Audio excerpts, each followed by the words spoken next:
네, 우리 본문 말씀 마태복음 18장 10절부터 보았습니다. 10절을 시작하는 단어 두 글자로 된 한 단어가 있습니다. 10장 10절 앞에 삼가라고 나옵니다. 삼가. 여러분 삼가라고 하는 말을 언제 자주 쓰시나요? 장례식에 갈 때 삼가 고인의 명복을 빕니다 하면서 자주 쓰는 말인 것 같습니다. 그러니까 참 자주 안 쓰는 말이고요. 조심스럽게 쓰는 말 중에 하나가 아마 삼가 이 말인 것 같습니다. 물론 뭐 특별히 좋아하는 단어가 있는 건 아니지만 한국말 중에 저는 이 삼가다라고 하는 말이 참 괜찮은 것 같습니다. 뜻은 우리가 다 아는 것처럼 조심하라 그런 뜻입니다. 그러니까 신경을 써서 잘 살펴라, 경솔하게 하지 말고 마음을 다하여서 하라라고 할 때 이렇게 삼가다, 삼가라고 하는 표현을 씁니다. 그래서 오늘 본문 말씀, 특별히 10절 말씀에 보시면 삼가 이 작은 자 중 하나도 없인 여기지 말라라고 하는 이 부분, 이 부분을요 세번역과 공동번역에서는 아예 조심스럽게 해라라고 하는 말로 번역을 했습니다. 그래서 세번역에는 뭐라고 되어 있냐면 한 사람이라도 없인 여기지 않도록 조심하여라. 그러니까 삼가란 말이 세번역에는 나타나지 않습니다. 그 대신 풀어서 썼죠. 조심해야 된다. 한 사람이라도 없인 여기지 않도록. 공동번역에는요 누구 하나라도 없인 여기는 일이 없도록 조심하여라. 역시 삼가다는 말이 사라져 있고 조심하여라 라고 하는 말이 나타나 있습니다. 뭘 조심해야 될까라고 생각할 때 갑자기 예수님께서 제자들에게 질문을 하나 던지십니다. 12절 말씀이죠. 12절 말씀, 너희 생각에는 어떠하냐 라고 하면서 이 말씀을 듣고 있는 제자들의 생각을 갑자기 예수님께서 물으십니다. 너희는 어떻게 생각하냐고 하는 것이죠. 그러면서 예수님께서 던지신 어떤 질문이 하나 있습니다. 질문의 내용이 등장하죠. 12절 중간부터 나오는 만일 어떤 사람이 양 100마리가 있는데 그 중에 하나가 길을 잃었으면 앞으로 돌아와서 너희 생각은 어떠하냐 그것입니다. 100마리가 있는데요 한 마리가 길을 잃었다라고 하는 거예요. 100마리를 가지고 있으니 모르겠습니다. 부자인지 아닌지는 잘 모르겠지만 이 100이라고 하는 숫자가 나타내는 그런 완전성의 의미가 있죠, 그죠? 그러니까 어떤 한 사람이 100마리의 양을 가지고 있었다라고 하는 것은요 꼭 100마리였을 수도 있겠지만 이 100마리라고 하는 숫자가 의미하는 이 사람이 부족하지 않게 넉넉하게 가지고 있었구나라고 하는 것으로 우리가 생각해 볼 수 있습니다. 뭐 1000이라고 하는 숫자도 그렇고요, 만이라고 하는 숫자도 그렇죠. 만 가지 고민을 하고 있다.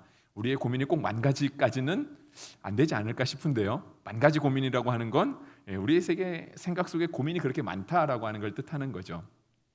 그러니까 100마리 양을 가지고 있다라고 하는 말은요, 이 한 사람에게 적지 않은 소유가 있었다라고 하는 겁니다. 그러니까 한 마리 정도는 길을 잃어도 괜찮을 정도, 그 한 마리가 주는 손해가 이 어떤 사람이 등장하는 이 사람의 재산에 어떤 손실을 가져오고 그 손실이 이 사람을 굉장히 어렵게 하거나 그렇게 곤란하게 만들지는 않을 거다라고 하는 그런 의미를 담고 있는 거죠. 그래서 예수님의 질문이 그것입니다. 만일 어떤 사람이 양 100마리가 있는데 그 중에 하나가 길을 잃었으면 너희는 어떻게 하겠느냐 그것입니다. 이 예수님의 질문을 듣고 있는 사람들을 향해 너희라면 과연 어떡하겠냐, 너희 생각은 어떠냐라고 하시는 거죠.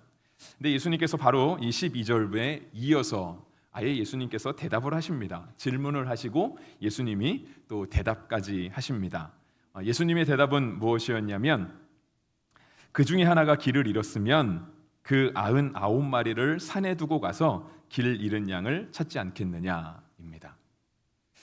이 예수님의 질문을 받은 사람들의 생각이 어땠는지 예수님께서 물론 모르시지 않았겠죠, 그죠? 예수님은 다 알고 계시니까 예수님이 제자들의 마음을 모르진 않으셨을 거예요. 그런데 이 질문을 던지시고 나서 예수님이 제자들에게 대답할 기회를 주시지 않고요, 예수님께서 미리 대답을 하세요. 그 어떤 사람은 12절에 등장하는 어떤 사람은 9마리를 그냥 두고 한 마리를 찾으러 간다라고 하는 것입니다. 정말 우리 생각은 어떤가 하는 그 질문을 다시 던져볼 수밖에 없습니다. 99마리를 두고 한 마리를 찾으러 간다. 과연 올바른 결정이었을까 하는 거죠. 올바른 결정이 아니었다라고 한다면 이 사람의 결정은 어리석은 결정일 수도 있습니다. 그러니까 올바른 결정이 아니면 그른 결정이겠죠. 올바르지 않은 결정. 근데 저는 특별히 어리석은 결정이라고 표현을 했습니다. 좀 어리석게 느껴지잖아요. 99마리는 어떻게 하고 이 한 마리를 찾으러 지금 가겠다는 거냐, 이제 이거거든요. 근데 이제 오늘 우리의 주는 본문의 의미가 우리로 하여금 많은 것들을 생각해 볼 수는 있게 합니다. 그러니까 진짜 이렇게 산 중에 아니면 어떤 동산에 이게 양 100마리를 풀어놓고 풀을 먹이다가 이 양들을 다시 다 모으기 시작했는데 한 마리가 사라지는 거예요. 그러면 이 양들을 계속해서 풀을 먹게 하고 그냥 동산에 내비두고 그냥 갔다라고 하는 의미로 우리가 생각해 볼 수도 있잖아요. 그 한 마리를 찾으려고. 그러면 방치된 99마리는 어떻게 할 것인가 라고 하는 그런 생각도 해볼 수 있습니다. 그런데 이제 오늘 본문이 말하는 의미가 그거죠. 이 한 마리의 양을 찾으러 가는 사람에게 99마리의 양을 방치할 정도의 그런 경솔함을 생각하는 것은 사실상 오늘 본문이 비유하는 것에서 우리가 이 100마리 양을 가진 사람을요 너무 가볍게 본 것이라 말할 수 있습니다. 그러니까 모든 일에 철두철미한 사람이 있어요. 작은 것 하나까지도 실수하지 않으려고 아주 꼼꼼히 챙기는 사람. 그래서 10절에 기록된 것처럼 삼가는 사람. 그 사람이 양 한 마리를 잃어버렸다고 해서 오늘 본문에는 99마리를 그냥 산에 두고 갔다. 이 본문의 말씀을 똑같이 기록하고 있는 다른 복음서에는요 들에 두고 갔다라고 표현하고 있는데, 이 그냥 두고 갔다라고 하는 의미가 아무런 조치를 하지 않고 그냥 99마리는 몰라, 난 한 마리가 소중해, 이렇게 무책임하게 갔다라고 생각하는 것은 사실상 본문의 의미를 우리가 조금은 너무 많은 상상력으로, 물론 상상력이 필요합니다. 말씀 볼 때 상상력이 좀 필요한데요. 너무 이렇게 테두리를 벗어나는 상상력으로 우리의 생각을 막 펼쳐가는 것 같아요. 그러니까 거기까지 생각하지 않고요. 이 99마리를 둘에 두고 산에 두고 간다는 것은 적어도 한 마리 양을 소중하게 생각하는 이 사람이 99마리에게는 충분히 그에 따르는 조치를 해놓고 갔을 것이라고 여기는 것이 바람직하다는 거죠. 근데 그럼에도 불구하고 어리석게 느껴진다라고 하는 것은 무엇이냐면, 그죠, 우리가 생각하는 아주 일반적인 생각이 있잖아요. 이게 과연 경제적인 건가? 이게 과연 합리적인 건가? 이것의 효율성을 따져보게 되는 거죠. 근데 그렇게 여겨지진 않잖아요. 우리가 이렇게 민주주의 사회가 되면서 다수결의 원칙을 굉장히 중요하게 생각합니다. 다수결의 원칙, 다수가 결정하면 따라와야 되는. 물론 맞습니다. 사람의 연약하기 때문에 다수결보다 더 좋은 거는 없는 것 같은 느낌도 듭니다. 하지만 이 다수결이라는 것도 함정은 가지고 있겠죠. 함정은 가지고 있습니다. 우리가 다수결의 원칙이 좋다고 해서 아무런 생각 없이, 삼가는 생각이 없이 그냥 막 따라간다 하는 것은 사실상은 그렇게 지혜로운 생각은 아닐 것입니다. 그러니까 합리성, 효율성, 경제성, 그 어떤 것들을 다 생각해봐도 이 99마리를 두고 한 마리를 찾으러 간 사람은 어쩌면 조금은 잘못된 결정을 하지 않았나라고 하는 생각이 지워지지 않는 거죠. 근데 그럼에도 불구하고 주님은 그 답을 명확하게 제시하세요. 99마리 두고 한 마리를 찾으러 가야 된다. 한 마리를 찾으러 가는 게 하나님 나라의 뜻이다. 그것이 예수님이 이 땅에 오신 목적이다. 그것이 이 세상의 논리로 운영되는 그러한 인간 사회의 모임이 아니라 이 한 마리를 찾을 수 있는 그 마음, 예수님의 마음을 가지고 이루어지는 것이 바로 교회이다라고 하시는 예수님의 말씀이 명확하게 드러나 있습니다. 13절 말씀해 보시면 그래서 이와 같이 말씀하세요. 진실로 너희에게 이르노니 만일 찾으면 길을 잃지 아니한 99마리보다 이것을 더 기뻐하리라 했습니다. 이것도 99마리 입장에서 보면 조금 화가 날 수 있습니다. 99마리는 말 잘 들은 양들이잖아요. 주인이 가라 하면 가고 오라 하면 오고 여기서 먹으라 하면 먹고 저리 가자 하면 또 저리 가고 말 잘 들은 양이거든요. 근데 한 마리 양은 조금 말썽꾸러기 같은, 말 잘 안 듣는 그런 양이잖아요. 근데 그 양을 찾았을 때 주님이 99마리보다 더 기뻐한다라고 하는 거예요.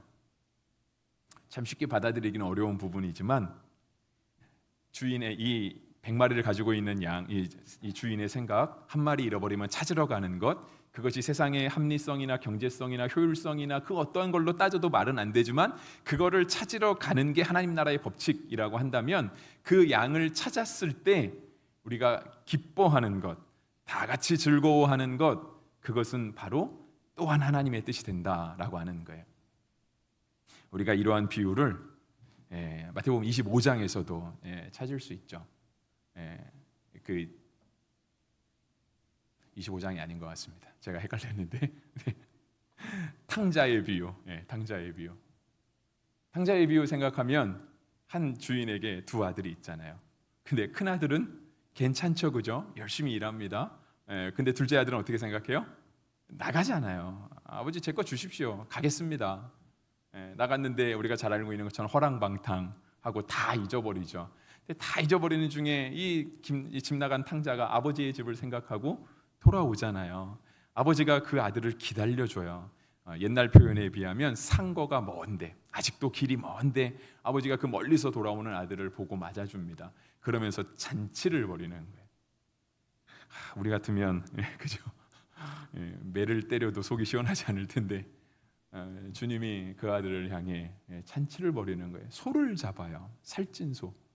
막 다시 가서 막 금가락지를 끼워주고요. 아들이라고. 우리 아들 왔다고. 너무 좋아. 근데 그 아들을 바라보는 큰 아들이 있죠. 자기 동생을 바라보는 큰 아들. 큰 아들이 가서 아버지에게 얘기하잖아요. 난 아버지 열심히 섬겼는데 나한테는 양 한 마리 준 적 없는데 이거 가서 아버지의 재산 다 탕진한 동생 놈 둘째 아들 돌아왔더니 아버지께서 이렇게 했다고. 나는 서운하다고. 큰 아들이 그렇게 얘기하죠. 그러면서 이제 요즘은 설교를 목사님들이 다 그렇게 얘기하더라고요. 작은 아들보다 큰 아들이 더 문제다라고 얘기를 하시더라고요. 맞습니다. 큰 아들처럼 행동하는 것도 역시 맞는 건 아니에요. 그게 교회의 분위기가 되어서도 안 되는 겁니다. 어쩌면 그거잖아요. 그러니까 엘리트주의로 갈 수 있겠죠. 말 잘 듣고 정말 성과를 나타내 보여주고 그런 사람들만 대접해주고 큰 아들을 대접하는 세상과 비슷하지 않습니까? 말 잘 듣고 정말 주인에게 도움만 주는 99마리 양 그들만 기억해 주는 것 세상의 논리와 크게 다르지 않습니다. 근데 주님은 잃어버린 아들, 집 나간 한 마리 양, 그 양을 찾아서 온 산을 다 둘러 헤매고 다니시는 것이죠. 14절 말씀, 여러분 자막은 없거든요. 14절 말씀 여러분 성경 보시면서 같이 한번 읽어보겠습니다. 시작. 이와 같이 이 작은 자 중에 하나라도 읽는 것은 하늘에 계신 너희 아버지의 뜻이 아니니라. 아멘.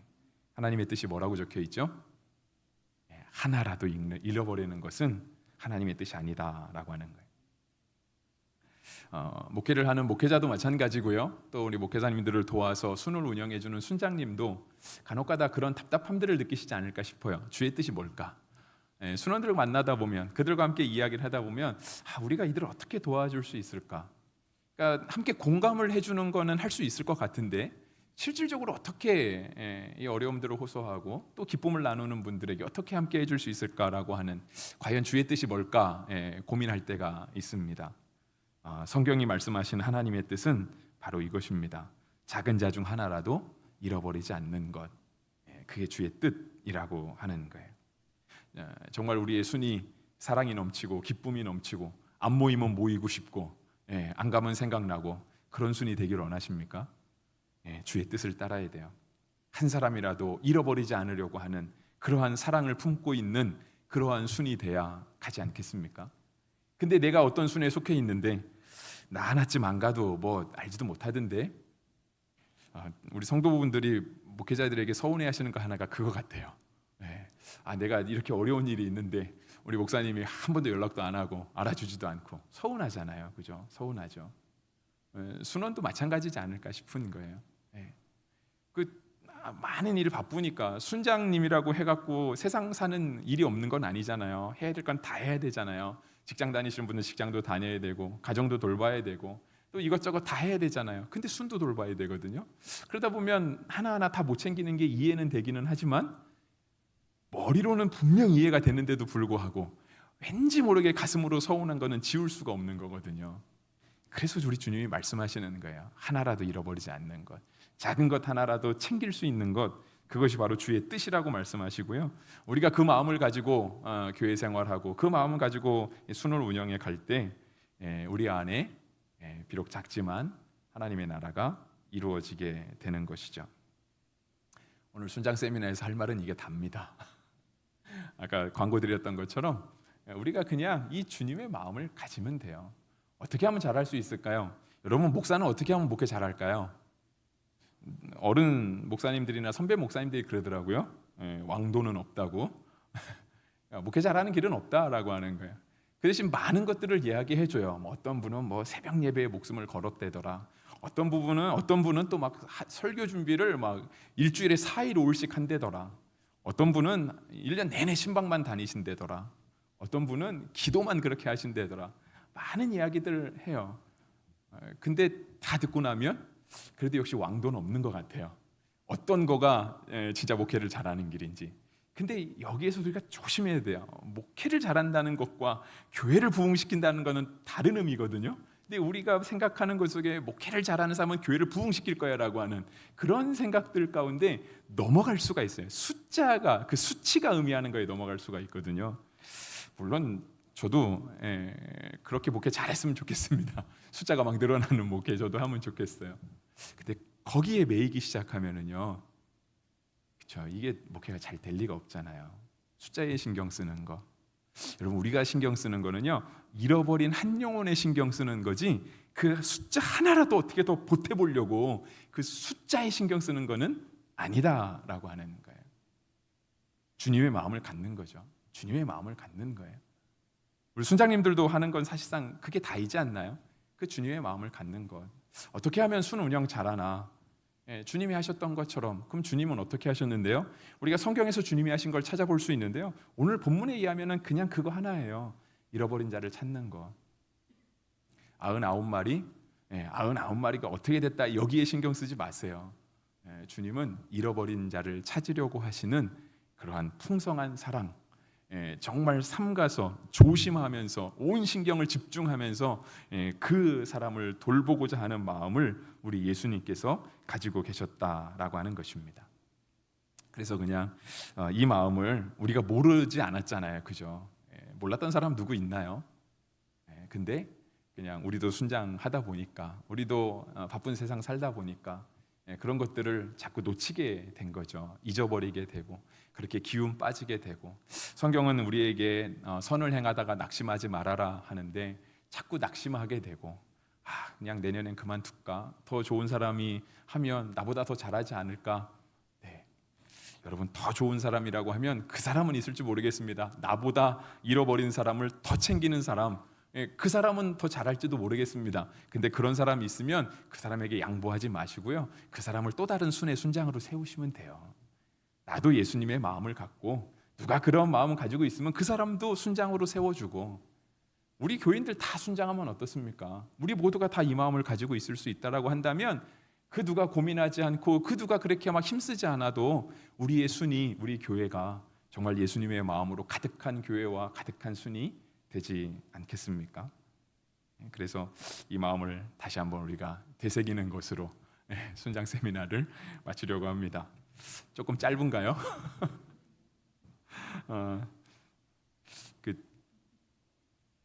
저는 이제 공연 같은 건 안 해봐서 잘 모르겠는데 이렇게 악기 다루시는 분들 막 열심히 공연하면 앵콜 하잖아요, 그죠? 저는 그 앵콜 받을 때 기분이 어떨까 하는 생각이 들어요. 설교 더 하라는 응답을 받으면 요청을 받으면 저는 별로 안 좋을 것 같기는 해요. 왜냐하면 준비하는 게 힘들어서. 오늘 본문 우리가 10절부터 봤는데요, 그냥 딱 두 마디만 더 드리겠습니다. 두 마디. 그러면 과연 우리는 어디까지 삼가서 지켜야 될까요? 어디까지 작은 자 한 사람이라도 잃어버리지 않으려고 노력해야 될까요? 주님이 분명 그 마음을 가지라고 얘기하잖아요, 그죠? 그럼 어디까지 해야 될까요?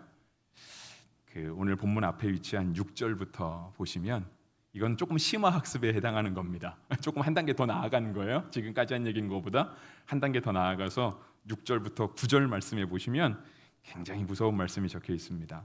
6절 말씀은 우리가 늘 겁내는 말씀이죠. 때때로 이 말씀을 가지고 남을 공격하기도 하는데, 누구든지 나를 믿는 이 작은 자 중 하나를 실족하게 하면 차라리 연자맷돌을 그 목에 달려서 깊은 바다에 빠뜨리는 것이 나으니라. 작은 자 하나를 실족하지 말게 하라는 거죠. 그러면서 뭐라고 얘기하여? 실족하는 일이 있음으로 말미암아 세상에 화가 있도다. 실족하게 하는 일이 없을 수는 없으나 실족하게 하는 그 사람에게는 화가 있도다. 맞아요. 세상 사는데 실족하게 하는 일이 없을 수는 없어요. 사람은 예수님이 아니기 때문에. 그 누구도 이 땅에 예수님은 아니거든요. 그러니까 우리 때문에 실수는 나타날 수 있어요. 하지만 주님이 어디까지 우리로 하여금 작은 자를 돌보고 잃어버리는 자가 없게 하라고 말씀하시냐면 8절과 9절이에요. 만일 내 손이 내 발이 너를 범죄하거든 찍어내버리라. 장애인이나 다리 저는 자로 영생에 들어가는 것이 두 손과 두 발을 가지고 영원한 불에 던져지는 것보다 나으니라. 만일 내 눈이 너를 범죄하거든 빼어내버리라. 한 눈으로 영생에 들어가는 것이 두 눈을 가지고 지옥의 불에 던져지는 것보다 나으니라.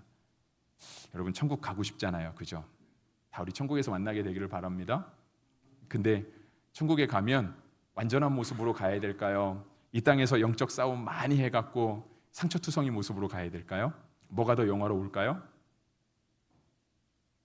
그쵸, 뭐 편안하게 가는 것도 은혜이긴 하겠지만 이 땅에서 믿음의 싸움을 싸우다가 그래서 때때로는 팔 하나를 잃어버리고 눈 하나를 잃어버리고 때때로는 우리가 온전한 모습으로 가지 못했다 할지라도 우리가 천국에서 그 상처들, 믿음의 싸움을 한 상처들을 가지고 다시 만날 수 있다면 사실상 깨끗한 몸으로 천국에 온 사람보다 우리가 훨씬 더 낫지 않을까요? 주님이 말씀하시는 게 그거예요. 우리 손이 누구를 범죄하게 해? 우리의 말이 누구를 상처받게 해? 차라리 그거 없이 손 하나 없더라도 눈 하나 없더라도 천국을 만드는 것이 낫다. 천국을 살아가는 것이 낫다. 우리에게 주님께서 말씀하신 겁니다. 갑자기 순장하고 싶은 생각이 뚝 떨어지시나요? 그러면 안 됩니다. 우리가 새벽에 생명의 삶 가지고 큐티하거든요. 생명의 삶 본문 가지고 새벽 예배 나누는데요. 우리 내일 새벽 예배 큐티 책 중에 묵상 에세이, 그러니까 묵상에 도움을 주는 글이 있어요. 괜찮은 것 같아서 제가 이거 읽어드리고 설교 마치겠습니다. 성도들이 언제 실망할까요? 말씀대로 살다 보면 손해 본다고 느껴질 때가 바로 그때입니다. 가령 다른 사람들이 편하게 쉬는 주일에 교회에 가서 예배하고 봉사하는 것이 손해처럼 느껴질 수 있습니다. 11조나 다른 헌금들도 금액이 커질수록 손해처럼 느껴집니다. 하지만 성도가 반드시 기억해야 할 것은 하나님은 빚지시는 분이 아니라는 것입니다. 하나님은 우리에게 아들 예수님을 주심으로 천국 영생을 준비해 놓으셨습니다. 그래서 성도는 노후 걱정뿐만 아니라 사후 걱정도 할 필요가 없습니다. 천국에는 어떤 것도 가져갈 수 없지만 미리 보낼 수는 있습니다. 이 땅에 우리가 심어놓은 믿음의 역사와 사랑의 수고와 소망의 인내는 하나도 떨어지지 않고 천국의 보화로 쌓일 것입니다. 하나님 나라를 위해 헌신한 시간과 재정은 주님이 기억하십니다. 허드슨 테일러는 하나님을 향한 우리의 믿음이 실패하지 않는다면 하나님의 도우심은 실패하지 않는다고 말했습니다. 우리를 이 땅에 보내신 분이 누구입니까? 바로 주님이십니다. 이 여행의 주관자가 주님이시기에 주님은 우리에게 필요한 모든 것을 주십니다. 그래서 우리는 미리 걱정할 필요가 없습니다. 주님께 기쁘게 드리고 헌신하는 사람을 하나님은 예비된 길로 인도하십니다. 김진우 님이라고 쓴 종의 복음에 나오는 한 단락 큐티책에 있어서 제가 읽어드렸습니다. 여러분 맞는 것 같아요. 우리가 절대적인 기준으로 따지면 우리가 하나님 앞에 나서 하나님 제가 일 좀 해보겠습니다. 그 하나님의 절대적인 기준치로 따지면 거기에 부합하는 사람이 얼마나 되겠습니까? 그런데 예화를 읽어드린 거는 그거예요. 딱 저는 그 말이 제일 와닿았어요. 우리가 천국 갈 때 아무것도 가져갈 수 없잖아요.